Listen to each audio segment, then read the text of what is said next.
Halo Sobat Film, datang kembali bersama saya Miang di Lini Film. Semoga kalian sehat selalu dimanapun berada. Kali ini saya akan menceritakan kembali sebuah film dari Filipina.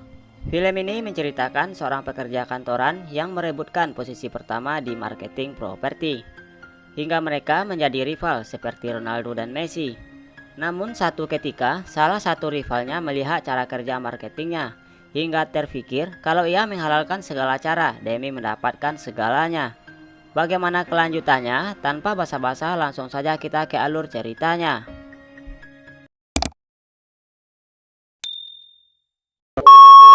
Di awal film, kita diperlihatkan dengan wanita yang bernama Lizel. Dia bekerja sebagai agen marketing di salah satu perusahaan properti. Ketika mau berangkat kerja, si juragan kos yang bernama Arnel sudah menunggunya buat menagih kosnya yang sudah jatuh tempo 1 bulan. Dikarenakan Lizel ini orang marketing yang pandai bersilat lidah, dan ia beralasan kalau ia belum mengambil duitnya di ATM dan akan membayarnya setelah pulang kerja nanti. Ketika sampai kantor, Lizel mengikuti meeting bersama pimpinan manajer yang diikuti sama seluruh marketing di sana. Semua marketing di sana tembus target minimal penjualan, sedangkan Lizel tidak ada penjualan properti sama sekali pada bulan itu. Manajernya dengan baik buat mengingatkan Lizel kalau waktu pencapaian targetnya cuma 3 bulan. Apabila lebih dari itu dan Lizel juga tidak sampai target, maka dia akan dikeluarkan secara tidak terhormat dari kantor. Lizel pun berjanji bakalan berusaha semaksimal mungkin dan akan meningkatkan kinerjanya seperti bulan-bulan lalu. Setelah meeting selesai, teman kerjanya Lizel yang bernama Dan basa-basi menanyakan apa yang terjadi sampai kinerjanya menurun. Karena Lizel ini orang yang sombong, lalu menjawab bahwa ia tidak apa-apa dan tidak butuh bantuan siapapun karena dirinya adalah marketing terbaik periode lalu. Mendengar hal itu, Dan akhirnya mengatakan bahwa itu merupakan prestasi masa lalu, hingga Lizel harus tahu diri jika saat ini umurnya sudah di ujung tanduk di perusahaan ini. Sepulang kerja, ternyata si Arnold masih menunggu kedatangannya buat membayar kos.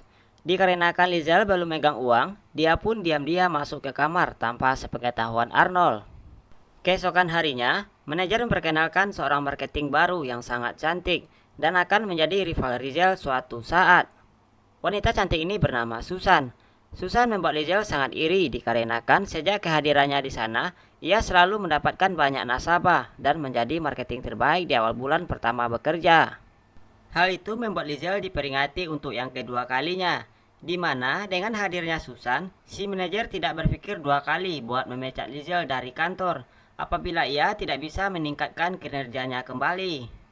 Lizel yang tidak terima direndahkan, diam-diam ia mengikuti Susan melihat teknik marketingnya. Ketika sedang bersama calon pembeli properti, awalnya Susan hanya menjelaskan tentang keunggulan propertinya.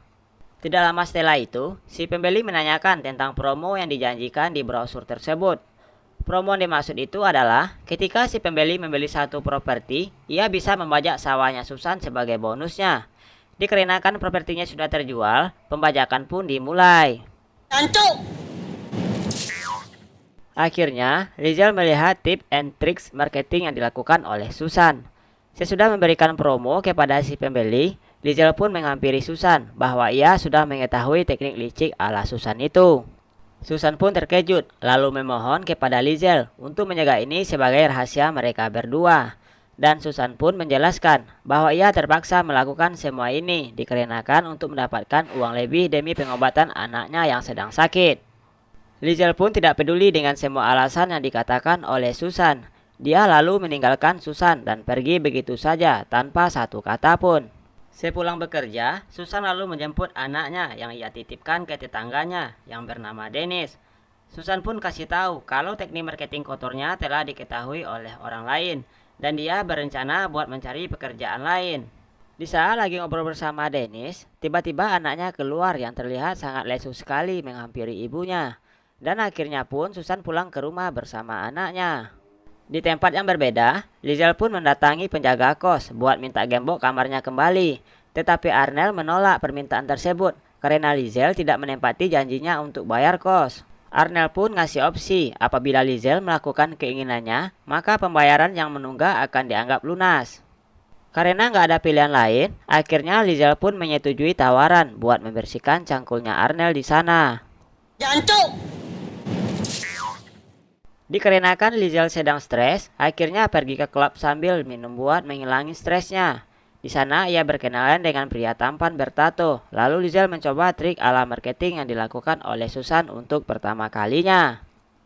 Usaha tersebut berbuah manis, di mana pada keesokan harinya, pria tampan bertato itu membeli 3 unit apartemen, dan bonusnya dapat sawahnya Lizelle. Dikarenakan si pembeli sudah membeli, pembajakan pun dimulai. Jancuk! Rekan-rekan pun memuji kehebatannya Lizelle, yang bisa dengan cepat melambung penjualan mereka, dan kini dia sudah mencapai target penjualan dengan sekali bajak saja. Lalu Susan menghampiri Lizelle dan mengatakan kalau dia tahu Lizelle menggunakan trik marketing yang sama dengannya. Lalu Susan mengasih penawaran agar dia mau tutup mulut dan bekerja sama dengannya. Namun Lizelle yang masih mempunyai sifat iri dan dengki dengan pencapaian Susan lantas menolak ajakan Susan. Dan saat itulah mereka menjadi rival buat merebutkan posisi nomor 1 di bidang marketing di kantornya. Hari berganti, waktu berlalu dan semua pun berubah. Susan dan Lizelle saling bersaing dalam mendapatkan banyak nasabah. Hingga di suatu momen, mereka bertemu dengan calon nasabah konglomerat di tempat yang sama di sebuah klub malam. Di sana mereka mengaku tidak mengenal satu sama lain. Di sini kita sudah melihat bahwa kompetisi mereka sudah tidak baik. Dengan liciknya, Lizelle menumpahkan minuman ke Susan. Pas Susan pergi ke toilet, diam-diam Lizelle menaruh sesuatu ke dalam minuman rivalnya tersebut. Susan pun meminum minuman yang sudah ditaruh bubuk cinta ke dalamnya. Hal itu membuat Susan seketika teler dan tidak sadarkan diri. Kemudian Lizelle menyuruh keponakan si calon nasabah untuk membajak sawahnya Susan. Jancuk! Keesokan harinya, Lizelle sangat senang sekali dikarenakan ia mendapatkan nasabah konglomerat yang membeli semua unit apartemennya, sehingga ia dengan resmi melewati pencapaian Susan. Akhirnya, dia mendapatkan gelar marketing terbaik dari perusahaan dan mendapatkan bonus yang sangat banyak pada bulan itu. Tidak lama setelah itu, Susan pun datang dan mengajak Lizelle untuk bicara empat mata dengannya. Susan sangat marah dengan perlakuan Lizelle yang curang dalam mencari nasabah. Lizelle pun tidak peduli dengan semua bacotannya Susan, meskipun Susan sudah bilang kalau dia bekerja keras demi anaknya yang sakit. Bahkan dengan sombongnya, Lizelle memperingatkan kalau itu adalah akibat dari perbuatan Susan sendiri yang berani bersaing dengannya dalam menjadi marketing terbaik nomor 1 di tempat mereka bekerja.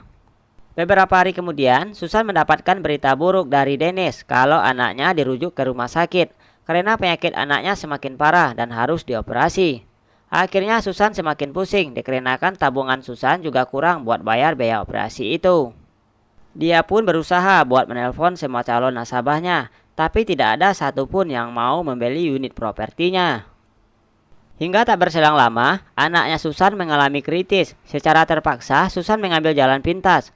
Susan pun menemui tetangga kosnya yang bekerja sebagai supir taksi dan menyuruhnya untuk mencuri uang milik Lizelle dengan imbalan sawahnya bebas dibajak kapanpun oleh supir itu.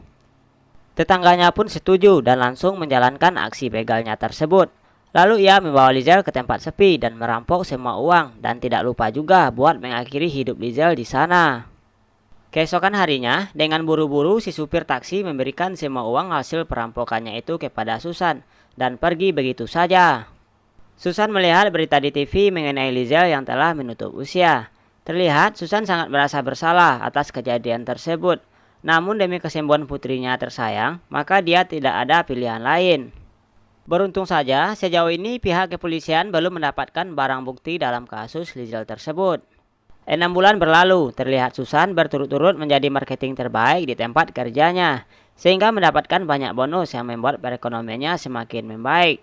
Dan film pun selesai.